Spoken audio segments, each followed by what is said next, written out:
Are you okay, great. Sounds good. Hey, everyone. Hey, Max, we're now live. Welcome, everyone. My name is Jared. I'm one of the team members here with Podcast Movement. And today we're happy to have Max Branstetter with us. Of course, he's going to be talking about how you can give back to the next generation of podcasters. He's with Max Podcasting, among other things. Max, thank you so much for joining us today. How are you? I'm doing great. Thank you so much for having me, Jared. This is something I've been really excited for a long time, so appreciate it. We'll get to lots about how you can give back to the next generation of podcasters, as well as why I'm so corny and why there's a pun in my business name even, but that's for a separate time.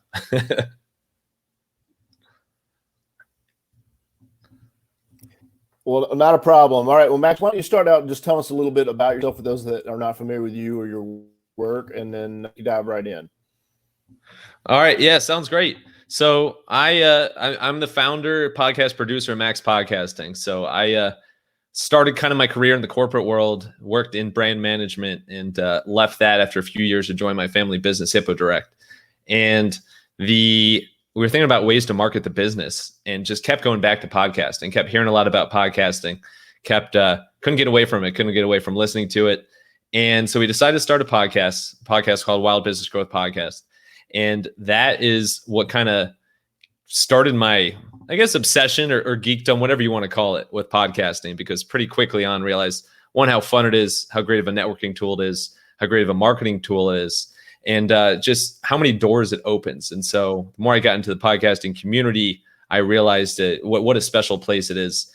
So I got more into podcasting, more into podcast production. I actually started as a podcast service, which has now turned into a whole separate podcast production business. That's where Max Podcasting came from, and still hosting a podcast every week to this day. But most of my time is helping out small business owners with their podcasts. So it's kind of come full circle, and now helping out and mentoring and supporting high school and college podcasters even. So it's been a full circle of podcasting.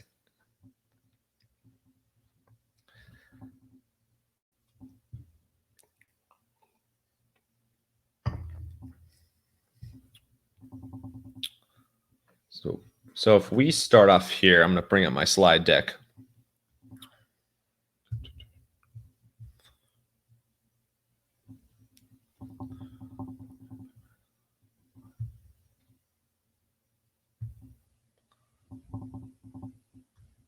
All right, bear with me 1 second here.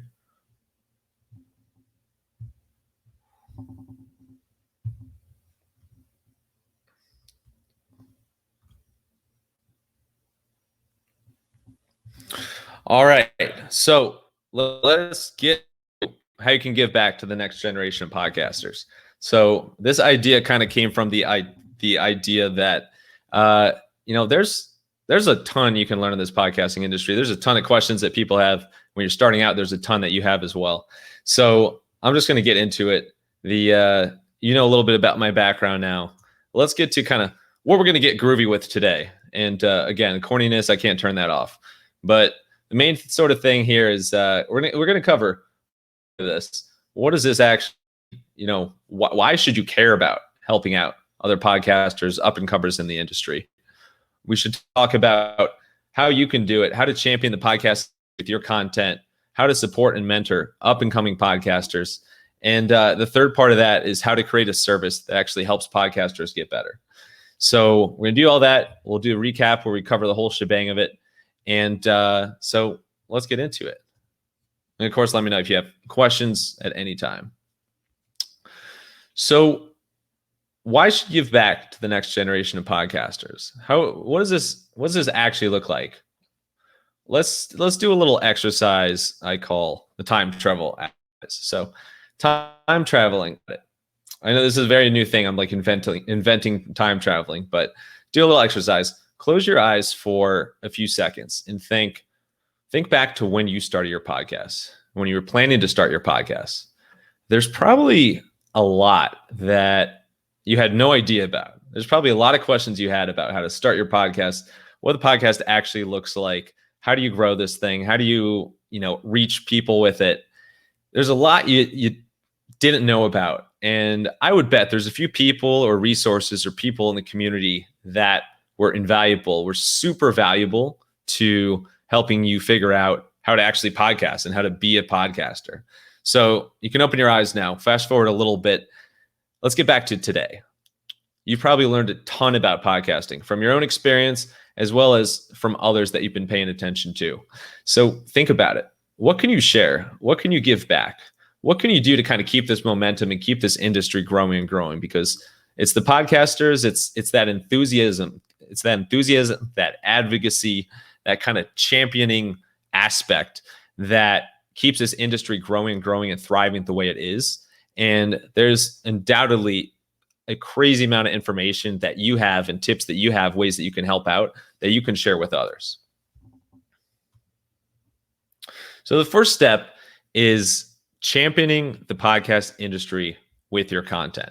So what's this actually look like? I mean, this is what I'm talking about as far as being that advocate, being that brand ambassador, if you will, for the industry. And one of my favorite parts of the podcasting industry is just how endlessly helpful so many people are in the community.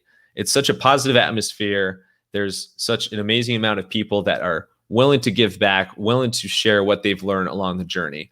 So this is your opportunity. And this is actually the most intuitive way to give back to the next generation of podcasters. So what does this actually look like? Well, the key thing, there's a bunch of different ways to do this, but the key focus in this area is on two things. It's on sharing your podcasting tips, and it's on giving industry updates. Those are two buckets. They're two of the ballpark. We'll stick with a little baseball theme here that are going to make a huge difference for up and coming podcasters. And so there's a lot of different venues that you can do this, but some of the most common ones I've highlighted here and the difference that you can make. And the first one, kind of the no-brainer there, is with your blog. If you have a blog for your website, for your podcast, that is a phenomenal, maybe the best opportunity for you to do some long and share the insights that you've learned with your podcasting journey. Maybe it's a blog on, how you reach your first 50 or 100 episodes and the things you've learned. Maybe it's a blog on how to edit. Maybe it's a blog on how to monetize. There are endless things you can do. So when you're thinking about these different blog posts, think about things that you know so well because you're doing it every week that you could talk about for 20 minutes, 30 minutes, an hour without even thinking about it too much. That's the kind of thing that's going to come to you naturally in blog form, and it's going to help out a lot of people. And then of course you can share it out with the world. On the social media standpoint, now obviously the social media landscape is constantly changing, but what you can do here is just focus on giving, and giving. So giving that value, providing that value. You could share podcasting tips, industry updates. On social media, it's much more bite-sized form. It's smaller tidbits of information that somebody scrolling through their feed on whatever platform that is going to look at that and go, oh, okay, that's a new way of thinking of things. Or, ooh, okay, I need to keep that in mind for, next time I post to Apple Podcasts or Spotify. Things like that. Social media is such a great ballpark for this. And you can repurpose stuff from your blog and then share it out in that bite-sized form, in that small form. If you go up to the upper right here of the base path, we'll call it the base path between first and second base. These runners are stranded between the bases. But if you have a newsletter or thinking about a newsletter, it's another phenomenal place to be an advocate, a champion for the podcasting industry. So if people are signed up for your newsletter, they're either interested in you, they're interested in your podcast, they're interested in what you have to say. But in order to keep them hooked, in order for them to keep opening your emails every week, every 2 weeks, however you send it out, it's got to be something that's super valuable. It's got to be something that they're learning and they're really taking in something. You're changing the way they think or changing the way how they do something. Focusing on podcasting tips, podcasting industry updates, things in that arena, as well as just things along your podcasting journey, is a phenomenal way to do that. And it's more, as everybody says, it's your real estate. It's a little bit different than kind of rented platforms, such as social media platforms. It's great to be on there too, but your newsletter, your website, your blog, that's all your real estate. And then finally, the podcast. Yes, podcasting. I mean, if you're watching this, you likely have a podcast or are thinking of starting a podcast of your own. And this might make sense for you if you're somebody who really likes enjoying these tips. You want to talk about podcasting all the time. That's the kind of thing that maybe lends itself to a separate podcast or brand new podcast, a podcast on podcasting. That's something, there's always room for those in the industry. And if you can provide value, if you can share some kind of behind the scenes tips from your journey, some kind of the state of the industry, your thoughts on new things that are going on in the world of podcasting, that's a phenomenal place for you to do that. And then on the flip side of that, if you do already have a podcast that's in a totally separate category, that's something where maybe you can still share some tips about podcasting. You can still share some perspective on the industry. But in addition to that, it's the kind of thing where if you are always have a high quality podcast that you're sharing out, if you are always delivering and people really kind of impressed by the quality of your podcast, they're really enjoying your content, you can almost lead by example, and you can be an ambassador of that sense of keep that torch moving forward of having high quality content and ensuring that people are holding themselves accountable, and that up and coming podcasters want to strive to have high quality podcasts. They want to strive to have podcasts that people really want to listen to.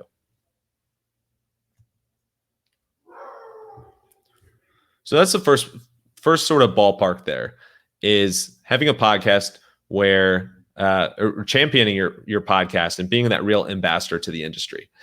And the funny thing about that is it's really more of a one-to-many approach. It's a one-to-many on social media, on your blog, your website, newsletter, podcast. It's really kind of a broadcasting approach to it. This next approach, supporting and mentor up-and-coming podcasters, is a phenomenal way to give back to those in the industry that are new to a podcast. Maybe they're high school or college age and thinking of starting a podcast. Maybe they have their AARP card, which is not very old, by the way. There's a different range. There's a range of people that are picking up podcasts, and this is the place where you can take your knowledge and give it back, share it back, so that next generation can keep coming up with high quality, smooth podcasts. So what's this actually look like? Well, there's a few different areas here. How do you support and mentor up and coming podcasters? It's kind of a funny question. You're not just kind of like looking for people like, hey, I'd love to help you. And what are you doing? This is kind of an area where I break it down into the what and the where. So the what, these are some of the most common areas that up and coming podcasters have questions about. And you, whether you've been doing a podcast for a few months or a few years, you've been through that part of the journey. And there's endless things that you can help them as far as crafting and refining that podcasting idea. So this is the kind of thing where you can offer perspective on, that idea might be a great fit, or here's how you can approach this idea. That's the first area, which is super helpful. Then another really, really common area that comes out is technical questions. So what does, the main one is, what mic should you use? But there's all sorts of questions about hardware or software that people want to know when they are starting their podcast. So what mic should you use? What's the difference between recording online versus in-person interviews? We're coming from past year and a half where there's probably been more online remote podcast interviews than ever, and people are just starting to get back in person for in-person interviews. There's a lot of things that new podcasters are wondering about in that landscape. And there's a lot of questions about, well, what's an RSS feed? How do you create this? How do you actually get this podcast out? Apple Podcasts, Spotify, etc.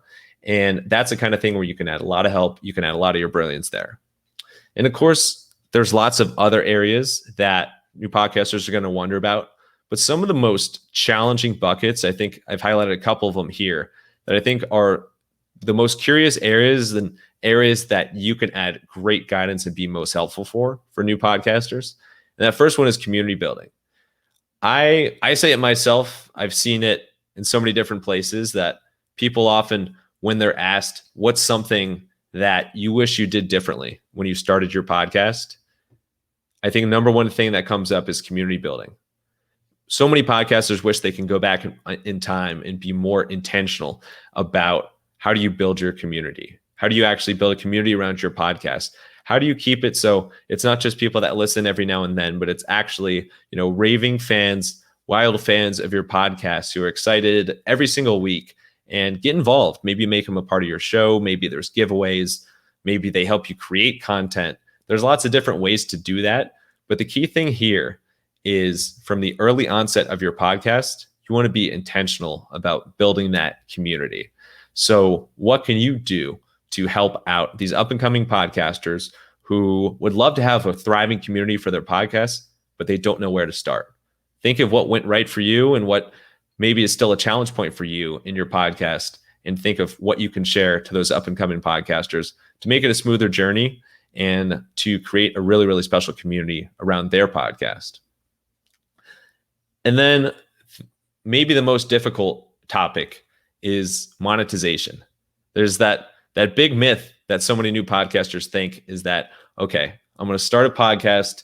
I'm going to launch it. I'm going to get sponsors. I'm going to get ads right away. This thing is going to pay for itself. And I think a few episodes in, or even quicker, you realize, holy cow, it's going to take some more time, because it's going to need some more help there. It's not like you just launch episode 1 and sponsors are crawling for you left and right. So from the monetization standpoint, I think you can help by kind of debunking the myth a little bit, adding some clarity and showing that, hey, you know what? The standards that a lot of advertisers have for advertising on podcasts or becoming an official sponsor of the podcast, it is a high download amount. It's something that it takes a long time to build and get to that amount. But there's lots of other ways that you can monetize as well. So one way that we'll talk about is, starting a service. Another way is, working with kind of more off the table deals for ads for your podcast. And in thinking through ways that, maybe you can have sponsored segments, or maybe you work out with sponsors in a number of different ways. Maybe there's places on your website for it. That's not just the traditional kind of 5,000 or 10,000 download per episode requirement for advertisers. So if you have been through kind of that part of your journey, that's an area that you can help out a lot with these new up and coming podcasters. So that's a lot of stuff from the content standpoint, but where does this actually happen? Again, you're not just kind of like, walking around shouting from a mountain, just like, all right, who needs podcast help? So the actual what this actually looks like, I think when you look at all these things, the cadence that typically works pretty well is monthly calls. So this could be, calls have changed a lot over the past couple of years. There could be calls on the cell phone. It could be Zoom calls. The key thing there is pick a time with the person or people that you are mentoring and stick to that time, stick to that day every single month, because a month allows it allows enough to progress between that time that allows for new questions to come about, allows for new updates in their podcast as well as your podcasting journey. But it also isn't too time demanding where you're mentoring a person every single day and all of a sudden you're both are swamped with other stuff and you just can't commit the time to that. Now, where do you actually find people to support and mentor these up and coming podcasters? One of my favorite ways is social media groups. So Podcast Movement, as you know, and I'm not just saying that because presenting here, Podcast Movement Facebook group, the Podcast Movement community Facebook group is the most helpful, valuable, engaged Facebook group I've ever seen and I've ever been a part of. The amount of advice, the amount of tips on podcasting that is shared in that group, the amount of great questions that are being asked. Every single day, I look at that group and there's questions that I had never even conceived of before. And there's tons of people that are helping out and answering these questions. There's seriously something I learn every single day. So groups like this are super helpful. They're a great place to share your wisdom, share your advice, give back to those that are newer in their podcasting journey. And also, if you're somebody who has a podcasting business or offers a service in the podcasting space, it's a phenomenal place to understand your customer super well, like the back of your hand, and understand those questions, those pain points, those concerns that your clients and fellow podcasters have, so you can better give back, better help and support those podcasters. Another big area is masterminds. We won't get into it too much today. You hear a lot about masterminds, but all I can say, and all so many people say, is how valuable it is to have a mastermind, some sort of, I like the monthly cadence, but some sort of a frequent basis where you're connecting with like-minded people that have podcasts as well. You're talking about your struggles as well as what's working well for you. There's a lot of power in it. And so it's a phenomenal place to also support, mentor upcoming podcasters. And then maybe my favorite way to give back is a podcast competition. So maybe this is something you've tried out. Maybe it's something you haven't thought of before. Podcast competition is a really, really clever way and a really cool way to give back to the next generation of podcasters while still, while also connecting with those who have questions, while also learning yourself. Is very mutually beneficial. And I think the key thing with podcast competition is whether you're doing it for high schoolers, for college age, for a different demographic, something in your niche, whatever your podcast topic is. The key thing with the podcast competition is that most of the time, the sort of prizes that are given away are podcast gear. So like a gear kit with like a mic, maybe like a pop filter, things like that, headphones. You can also give away swag, things like that. But the most valuable gift that you can give away long-term in a podcast competition is to give that winner of that competition your free advice, your free mentoring, your free value. And so one of the great ways to do that is as part of the prize package that you give away for your podcast competition winner, establish a plan where you're meeting with for at least 6 months or so, every couple weeks or once a month. That winner of that podcast competition can get free coaching, can learn from your advice, can learn from your wisdom. And the great thing about it is, of course, the way mentorship works, it's mutually beneficial. You're helping them, you're sharing your wisdom. You're also learning what kind of questions up and coming podcasters have and what sort of things you can be there to help out, what sort of ways you can really specialize.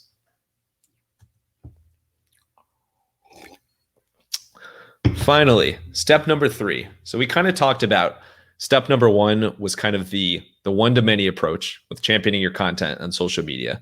Step number 2 is the kind of one-to-one or one-to-a-few approach of supporting up-and-coming podcasters.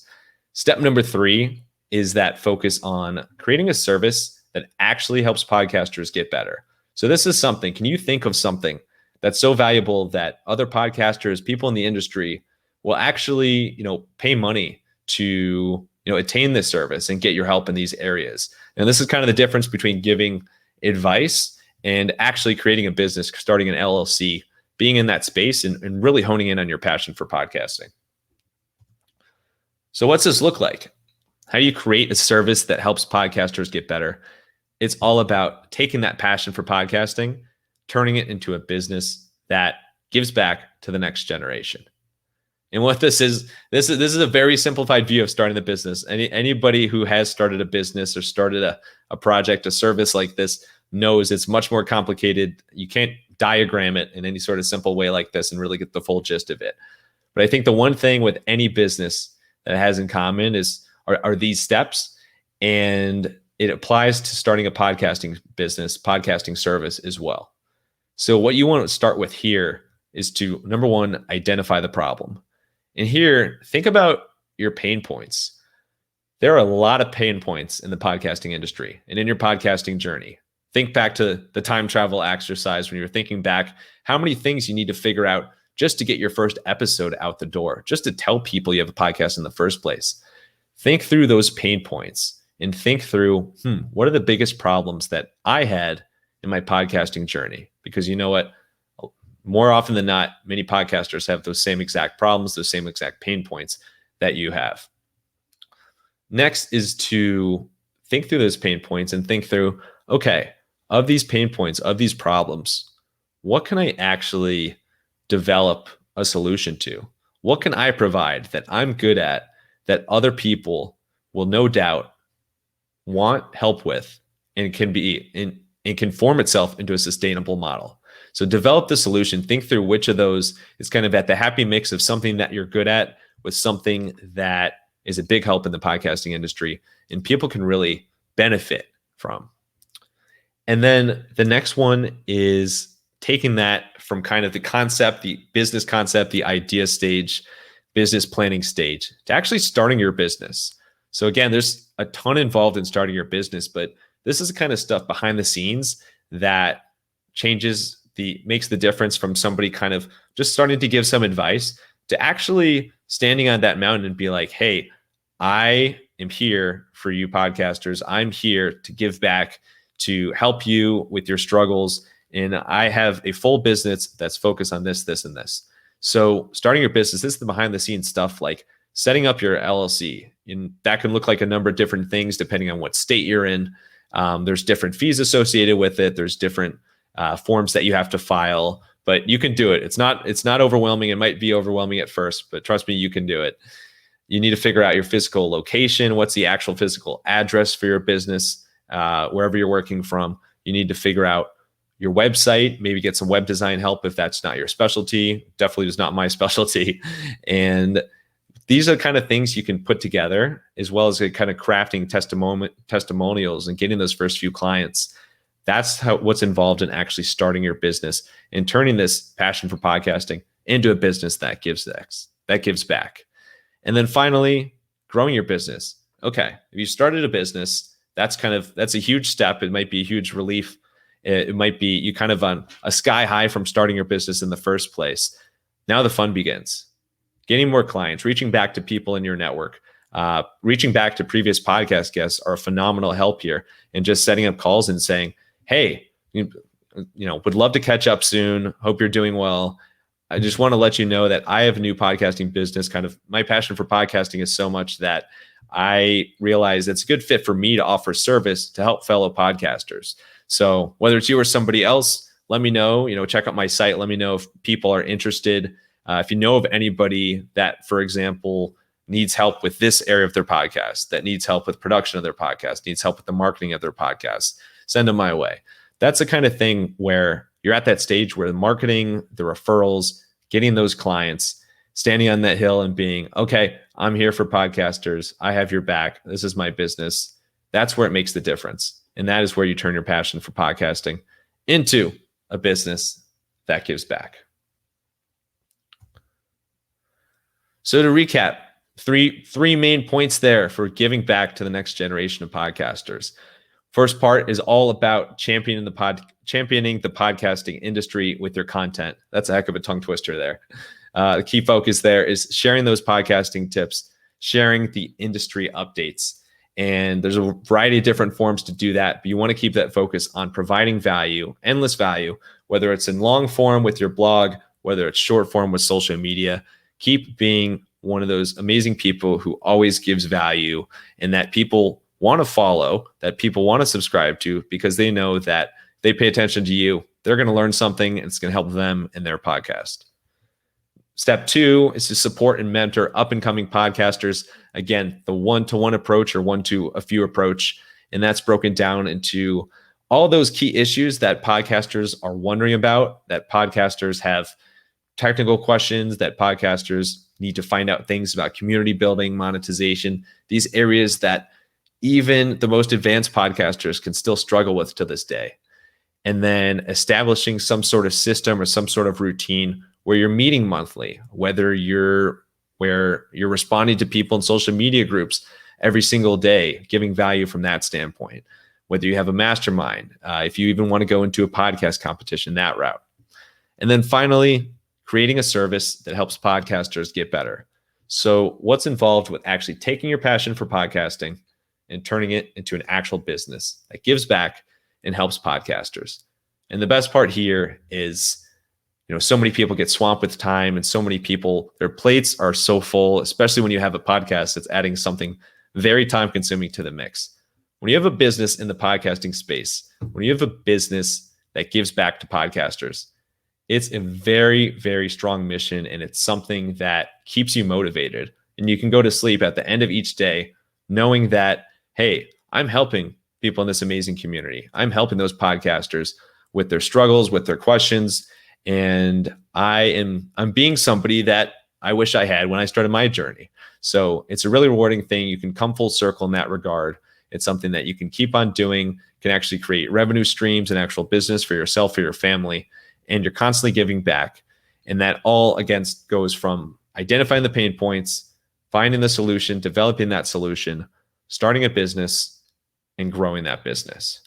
So that is how you can give back to the next generation of podcasters. There's a variety of different ways you can do it, but the key focus is keeping on sharing those tips, sharing those updates, sharing that value, and making sure that this industry keeps thriving and keeps up the amazing momentum it has, because I've never seen an industry, I've never seen a community with this crazy amount of enthusiastic, passionate, and over the top, helpful and positive people.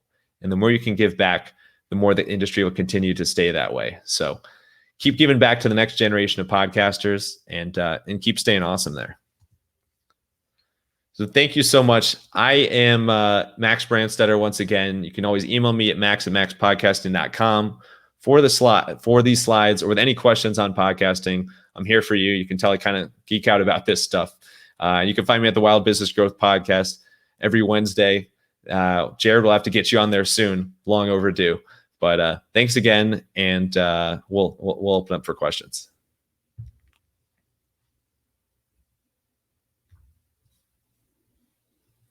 Let me get unmuted. There we go. There we go. We got a comment here from Etta, and I feel her pain in this comment. But she says, "I started a year ago. Now, so many are pushing how podcasting need to be so niche specific. She feels like she's lost momentum, and now she's worried on how to get back on the right path. She's concerned she might have to start over. A lot to unpack there. Max, do you have any words of encouragement for Etta? Because she's not the only one that feels this way. There's a lot of folks that when they're getting started, they feel overwhelmed, and Yeah, definitely. Yeah, I think that's a phenomenal question, Etta. I think that's one of the biggest questions that come up, and you hear about FOD fading. I just invented FOD fading. You hear about pod fading. You hear about people that get burned out and need to take a break. And there's a couple approaches to that. One is to kind of think back to remind yourself of all the positives that have come about from starting your podcast. So the amazing people that you've connected with, maybe it's done some things for your business. Maybe it's connected with people you never thought you could talk to. Maybe it's personally impacted the lives of many people out there. So think of those positives and think, well, you know what? If I didn't have the podcast, none of this would have been possible. So that's one way to think about it. The other aspect with losing momentum is it's okay to take breaks sometimes. You don't want to continuously take breaks to the point that your listeners never know when you're going to release an episode. But it's okay if you have too much on your plate. If you have too much in a row, it's okay to take a week or two off, or even if you kind of want to schedule a month or so break in there, it's okay to do it. Just be transparent with it. Let people know that, hey, I'm taking a break. And the last aspect of this, as far as finding your topic being so niche specific, I would say that there's room for podcasts about all sorts of different topics. There's room for podcasts about everything. We've seen examples of everything, like the Disney, the lizard examples, all sorts of stuff. Podcast about laundry machine companies, things like that. And so it's the kind of thing where whatever it is, your podcast should be an area that you are so passionate about that you want to talk about every single episode. So what can you talk about every week for an hour that you could do so without even planning too much for it, because it's something you're passionate about. So think through that, think what people would benefit from, but ultimately it goes back to what energizes you. So think of the topic that goes back to that. And if you're in a rut, it's okay to take breaks. But think through those things think through the positives of your podcasting journey and the areas you're proud about. Sometimes that energizes you back. And I want to pull a Max here. Etta, if you'd like to reach out to me personally, I'd love to have a call with you and try to give back to the podcast space and help you think through this. So how about that, Max? I feel like I've learned from you today. So I appreciate anyway. it. I like the term. I might be biased, but I like the term pull a Max. Pull a Max. Anyway, Max, we are absolutely grateful. Again, if you'd be willing to share your email address, we'll put that in the chat for people that want to connect. What is that? Absolutely. Max at maxpodcasting.com. That's pretty easy to Not remember. gonna. I'll put this in chat here. Podcasting. Okay, you're gonna put it in the chat. Okay. And we hope that people will check out Max Podcasting, and we absolutely appreciate you forwarding this endeavor to continue to give back and keep it a collaborative space and synergistic space. And that's what podcasting is all about. It's certainly one of the things that's helped me in my personal podcast, and I know that's helped a lot of other people. So, Max, we appreciate your time today. Hope that people will reach out to you and check out Max Podcasting, and forward to hopefully seeing you at Podcast Movement, but if not, hopefully catching you at some point. Absolutely. And I will be there in person this year. So can't wait. So we'll see you in Nashville. But Jared, thank you. And Podcast Movement family, thanks so much for having me. It's really, really honored to be here. And of course, everyone feel free to reach out anytime. But this was a blast. And I guess I realized that I'm pulling a Max constantly. So I can't turn that off either. Between the jokes and the helpful insights, we are grateful. I think we don't really know. Max, take care, and thank you to everyone that tuned in, and look forward to seeing you soon. Right back at you.